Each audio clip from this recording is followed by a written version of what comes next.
Снова потом 45-а будет гармонь тишину.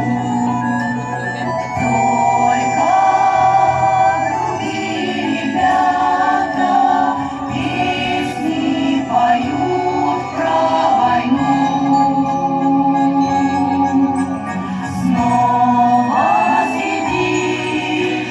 Снова сидишь ты у дома, прячешь лицо, прячешь взглядом лицо.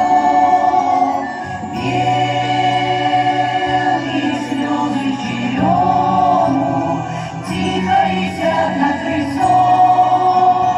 Белые слезы черему тихо летят на крыльцо. Помнишь, как в это же время ждали невесты ребят?